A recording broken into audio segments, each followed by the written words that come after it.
Back hooks బ్లౌజులకి design ఏ విధంగా పెట్టుకోవాలని చూపిస్తాను. చాలా సింపుల్ డిజైన్ అన్నమాట, తొందరగా అయితే కుట్టేసుకోవచ్చు. ఇక్కడ వచ్చేసి ఒక 3 ఇంచులు ఎడల్పు ఉండేలాగా మనకు ఇట్లాంటి పీసులు అయితే తీసేసుకొని ఈ విధంగా వీడియోలో చూపించిన విధంగా ఇట్లా మడత పెట్టేసి ఇట్లా కుట్టైతే వేసేసుకోండి. అంటే మనకి ఇది కోన్ షేప్ లో రావాలన్నమాట. ఈ విధంగా వచ్చిన తర్వాత ఇట్లా ఎక్స్ట్రా పీసులు అనేవి కట్ చేసేయండి. ఇప్పుడు చూడండి, దీన్ని ఇట్లా తిరిగి చేస్తే మనకు ఒక మొగ్గ మాదిరి అయితే వస్తుంది. చూసారు కదా, ఈ విధంగా ఇట్లా మొగ్గ మాదిరి అయితే వస్తుంది.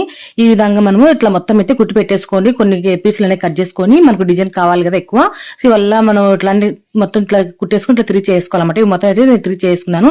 ఇప్పుడు చూడండి, బ్యాక్ సైడ్ కు ఇట్లా నేను గోట్ అయితే వేసేసుకొని దాని తర్వాత కొంచెం గ్యాప్ ఉండేలాగా చూసేసుకొని కొంచెం దూరంలో మనం ఇప్పుడు కుట్టి పెట్టుకున్నాం కదా ఈ మొగ్గలు అన్నిటిని ఇట్లా కొంచెం దూరంలో మిషన్ అయితే కుట్టుకుంటూ వస్తున్నాను. వారకి మిషన్ తో ఇట్లా కుట్టుకుంటూ వస్తున్నాను అనమాట. ఈ విధంగా ఇట్లా మొత్తం అయితే కుట్టేసుకుంటూ రండి. కొంచెం గ్యాప్ ఉండాలి, అంటే ఒక 1 ఇంచెస్ మీద గ్యాప్ ఉండేలాగా చూసేసుకొని ఇట్లా మొత్తం అయితే కుట్టేసేయండి. ఇట్లా కుట్టేసిన తర్వాత మనకు మ్యాచింగ్ లేస్ అనేది తీసుకొని ఇట్లా లేస్ అనేది దీన్ని కవర్ అయితే చేసేసేయండి. ఈ విధంగా మొత్తం అయితే కుట్టేసుకోవాలి.